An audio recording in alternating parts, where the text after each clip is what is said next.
Los cristianos creen que Jesús aparecerá en el cielo. Todo ojo le verá, los muertos resucitarán y en un abrir y cerrar de ojos su pueblo será recogido en las nubes. La mayoría de las iglesias en el mundo entero predica un evento apocalíptico que se conoce como arrebatamiento, en medio de una narrativa de caos, juicios, plagas y tribulación. Pero, ¿cuándo será el rapto?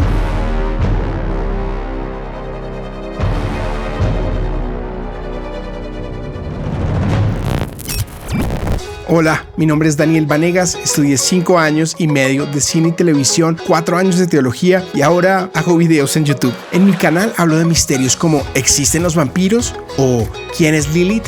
Todo a la luz de la Biblia, así que suscríbete para que no te pierdas ninguno de los videos que estoy creando para ti. Intento subir videos lo más que puedo, pero ya sabes, tengo una esposa guapa, 2 hijos hermosos, una iglesia, una banda, así que ten paciencia. Ve a seguirme a todas mis redes sociales y ahora sí, arranquemos. La obra poética de Aristóteles ha sido tomada por muchos estudiosos como la base de la estructura narrativa en 3 actos. Ya sea un chiste, un libro o una película, por lo general vamos a encontrar 3 actos, fases o etapas: inicio, nudo y desenlace. El inicio, que por lo general es un derroche, es donde el narrador se gana el respeto de la audiencia, te plantea un problema, te marca una estética y te obliga a quedarte leyendo o viendo una serie o película hasta el final, así sea una novela de 335 capítulos como Betty la Fea. Si un video no te engancha en los primeros segundos, seguro que lo cambias. Por eso el inicio, la introducción, es demasiado importante. Y por lo general dura un 25% de la historia. El nudo es donde está el mensaje, se desarrolla la historia, te llevan de un lugar a otro, te embarcan en el viaje del héroe, los amigos, los enemigos, los triunfos, las derrotas, te muestran el poder del enemigo y la preparación del héroe para derrotarlo. Por lo general, el nudo tiene una duración del 50% de la historia. Y el desenlace, el tercer acto, es lo más contundente de todo, lo más importante de todo, porque si el final es malo, vas a salir de esa sala de cine diciendo: ¡qué película tan mala! Si el final del chiste no se cuenta bien, en vez de causar risa, vas a obtener un ¡qué chiste tan tonto! El tercer acto tiene que sorprenderte, asustarte, ponerte a llorar, hacerte dudar de todo lo que sabías, cambiar las reglas de todo y hacerte sentir inferior. El cierre es de lo que todos van a hablar cuando salgan del teatro. Por eso en el cierre te gritan el mensaje más importante. No te lo dicen, te lo gritan para que no haya ninguna duda. Es un llamado a la acción. Y por lo general, el desenlace tiene una duración del 25% de la historia. Cada acto tiene una estética diferente muy marcada. Por ejemplo, en El Rey León, Simba nace, la cigüeña.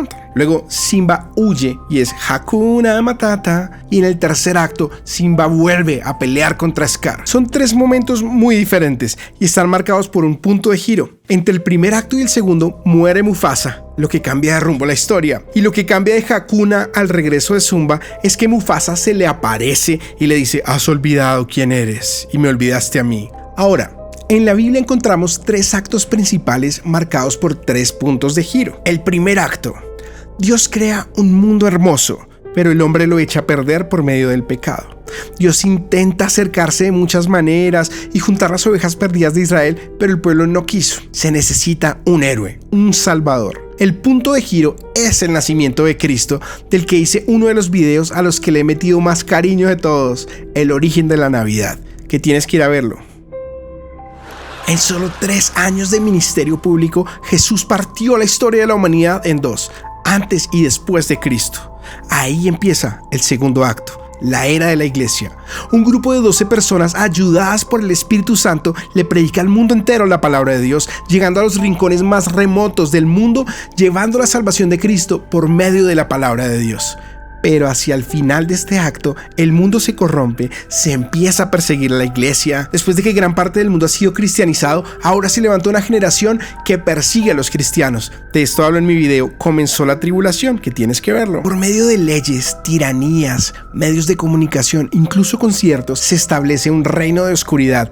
Y llegará a tal punto en el que se establecerá un gobierno mundial en contra de Cristo, lo que se conoce como la cuarta bestia. Hacia el final del segundo acto llegamos al momento más oscuro de la humanidad, cuando parece que los buenos van a perder, que no hay nada que hacer, el villano ha tomado el control del mundo y la esperanza parece haber desaparecido, justo ahí llega nuestro héroe desde el cielo, el punto de giro, acompañado de un ejército de millares para salvar al remanente fiel, encadenar al enemigo, destruir a los malvados y gobernar la tierra por un periodo de 1000 años. Luego el enemigo intenta levantarse, engañar a algunos, pero finalmente es destruido y arrojado al lago de fuego junto con todos los malditos. Allí hay un nuevo mundo, la nueva Jerusalén, donde todos vivieron felices para siempre. Si un cineasta como Steven Spielberg puede sorprendernos con una película como Jurassic Park, o James Cameron que puede sorprendernos con una película como Titanic, que en el tercer acto hay un punto de giro, un pedazo de hielo que destruye el barco, ¿ustedes se imaginan el tercer acto del que empieza su libro creando los cielos y la tierra? Antes de sumergirnos de lleno en la palabra, quiero que nos imaginemos una producción de una película de acción en la que vamos a destruir un hospital. Va a haber varios carros que salen volando, un helicóptero y además va a estar DiCaprio protagonizando. Esto solo lo podemos hacer una vez, porque todo el presupuesto se va a ir en esta escena. ¿Sabes cuánto cobra DiCaprio? ¿Cuánto cuestan los efectos, las explosiones, etcétera? Entonces lo que hacemos es grabar a 20 cámaras o más. Una cámara pegada a la llanta del carro, una desde adentro para que grabe el primer plano de DiCaprio, una desde un camión que lo viene persiguiendo, unos 3 drones, unas 5 que estén pendientes de la explosión. En fin, también es importante tener un plano general que nos muestre la mayor parte de la acción al mismo tiempo y así podamos tener un panorama claro. Al final quedas con un material de 20 cámaras, cada una grabó algo diferente, muchas de ellas ni siquiera grabaron el mismo lugar, solo grabaron un detalle de la llanta, otras no grabaron la explosión, unas quedaron sin sonido. Por eso cuando vas a grabar se rueda una claqueta para que ese sonido quede registrado en la mayor cantidad de cámaras y así el editor pueda unir esos videos al final. Y aunque las claquetas no quedan en todas las cámaras, sí nos ayudan a unir la película de la mejor manera y a tener una cronología lo más correcta posible. El fin de los tiempos, Dios se lo reveló a los escritores de la Biblia de una manera similar. Hay cositas en Génesis, otras en los profetas, en Daniel, en Isaías, muchas otras en Apocalipsis, pero el guión se lo dieron a Jesús y en los evangelios de Mateo, Marcos y Lucas quedó registrado en el mismo orden, que será como ese plano general o máster que nos va a ayudar a editar esta película. Así que vamos a meternos a la sala de edición y vamos a ver el material de todas las cámaras, o al menos de las que más podamos. Vamos a agrupar el material y luego lo pondremos todo en la línea de tiempo. Y vamos a descubrir cuándo será el rapto. La primera cámara que vamos a ver está en el libro de Primera de Tesalonicenses. El apóstol Pablo y sus amigos escriben esta carta a los tesalonicenses y resaltan su fe, su conversión verdadera y que habían dejado la idolatría. Y dice en el capítulo 1, versículo 10: y esperar de los cielos a su Hijo, al cual resucitó de los muertos, a Jesús, quien nos libra de la ira venidera. Entonces, lo primero que encontramos en esta cámara es que debemos esperar la venida de Jesús desde el cielo. Y 2, su venida es para librarnos de la ira venidera. En el capítulo 2, verso 19 dice: porque ¿cuál es nuestra esperanza, o gozo, o corona de que me gloríe?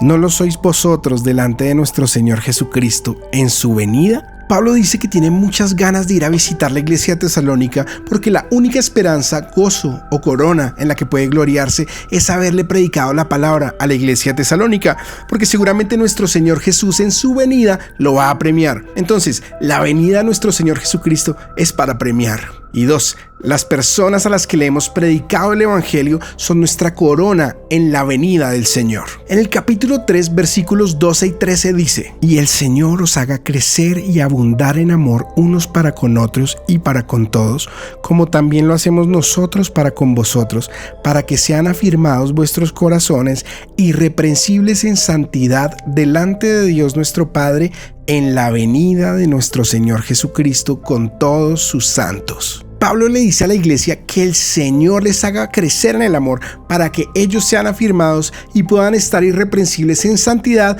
en la venida de nuestro Señor Jesucristo. Entonces, debemos estar irreprensibles y en santidad para la venida de nuestro Señor Jesucristo. Y Jesucristo va a venir con todos sus santos. ¿Qué quiere decir esto? Ya lo veremos. En el capítulo 4 dice: tampoco queremos, hermanos, que ignoréis acerca de los que duermen, para que no os entristezcáis como los otros que no tienen esperanza. Porque si creemos que Jesús murió y resucitó, así también traerá Dios con Jesús a los que durmieron en él.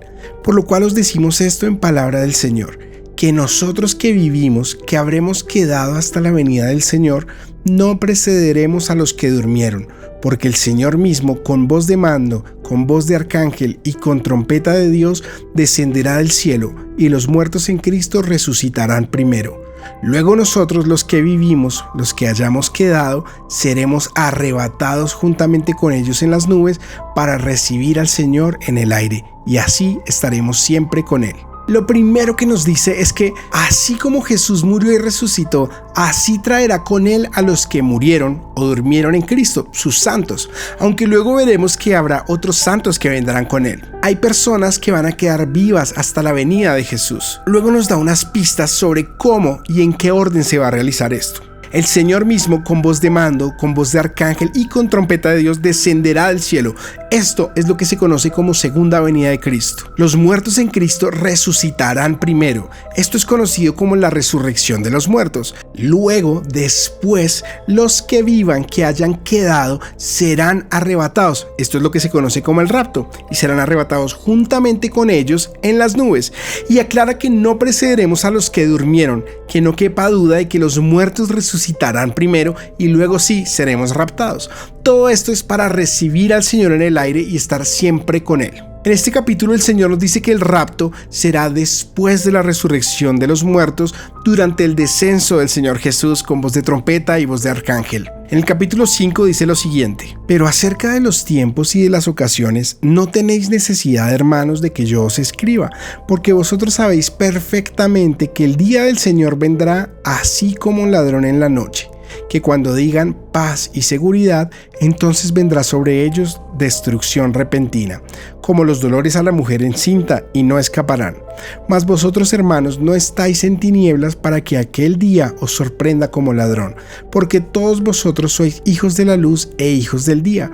No somos de la noche ni de las tinieblas. Por tanto, no durmamos como los demás, sino velemos y seamos sobrios, porque los que duermen, de noche duermen, y los que se embriagan, de noche se embriagan.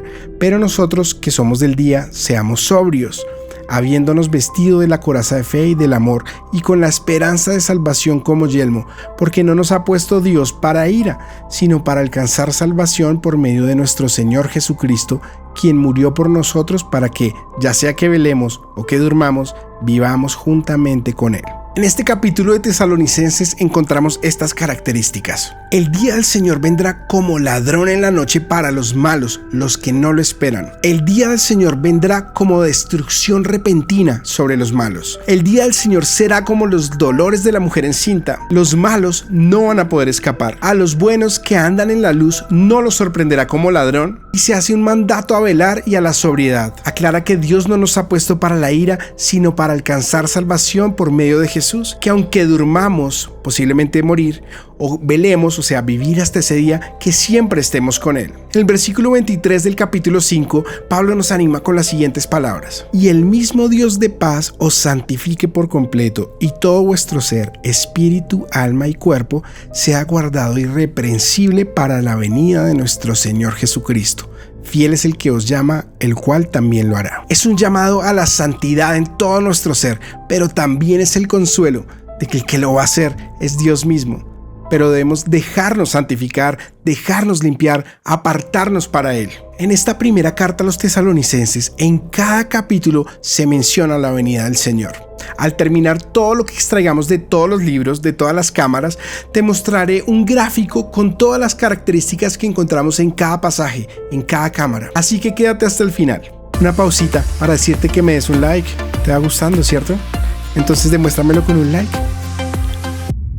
Ahora vamos a pasar a ver el material de la cámara de Segunda de Tesalonicenses, porque Primera y Segunda de Tesalonicenses son muy importantes en el tema del rapto de la iglesia. Pablo inicia su carta dándole gracias a Dios porque la iglesia de los tesalonicenses, su fe y su amor va creciendo, y porque han tenido paciencia en las persecuciones y tribulaciones. En el capítulo 1 dice así: esto es demostración del justo juicio de Dios, para que seáis tenidos por dignos del reino de Dios, por el cual asimismo padecéis, porque es justo delante de Dios pagar con tribulación a los que os atribulan, y a vosotros que sois atribulados, daros reposo con nosotros cuando se manifieste el Señor Jesús desde el cielo con los ángeles de su poder, en llama de fuego, para dar retribución a los que no conocieron a Dios ni obedecen al Evangelio de nuestro Señor Jesucristo, los cuales sufrirán pena de eterna perdición, excluidos de la presencia del Señor y de la gloria de su poder, cuando venga en aquel día para ser glorificado en sus santos y ser admirado en todos los que creyeron, por cuanto nuestro testimonio ha sido creído entre vosotros. Lo primero que nos dice es: el hecho de soportar tribulaciones y persecuciones con paciencia es una demostración del justo juicio de Dios, porque Dios pagará con tribulaciones a los que atribulan y persiguen a su iglesia. 2. Dios le dará descanso a todo su pueblo cuando se manifieste el Señor Jesús. Y la palabra que se traduce como manifieste es apocalipsis o apocalipsis, que significa revelación. O sea que el apocalipsis o la revelación del Señor Jesús será para dar descanso de las tribulaciones y para atribular a los perseguidores. Dice que el Señor se manifestará desde el cielo con los ángeles de su poder. O sea que además de los salvos que sean raptados, como veíamos en la primera carta, también el Señor se manifestará con los ángeles de su poder. Se manifestará en llama de fuego para dar el pago a los que no conocieron a Dios ni obedecieron el Evangelio del Señor Jesucristo. Por cierto, si no has visto mi video Fin del Mundo, que es la introducción a estos temas que estamos hablando y donde explico el juicio de fuego que está por venir, te lo recomiendo. Los que no recibieron el Evangelio ni lo obedecieron serán condenados por siempre y siempre. Viene un castigo de fuego eterno para los que no creen en Él, eterna perdición, excluidos por siempre de la presencia del Señor. Por eso es que tenemos que predicar el Evangelio mucho más, porque cuando el Señor Jesús se manifieste, ya no habrá más oportunidad. Dice que cuando Él venga a dar descanso a su pueblo de las tribulaciones que padece, ya no habrá más oportunidades para los que no creyeron. No es que algunos que dudan ahí cuando el Señor se lleva a su iglesia y digan: ¡ole! Si era verdad. No, si te vas con Él eres consolado, si te quedas eres destruido eternamente. ¿Te imaginas una casa de fuego de la que no puedes escapar? Pero antes de que venga el Señor hay oportunidad. Tu familia, tus amigos tienen oportunidad. Así que a predicar. El Señor viene para ser glorificado en su iglesia. El capítulo 2 casi en su totalidad está dedicado a la segunda venida del Señor. Dice así: pero con respecto a la venida de nuestro Señor Jesucristo y a nuestra reunión con Él, os rogamos, hermanos, que no os dejéis mover fácilmente de vuestro modo de pensar, ni os conturbéis ni por espíritu, ni por palabra, ni por carta como si fuera nuestra, en el sentido de que el día del Señor está cerca.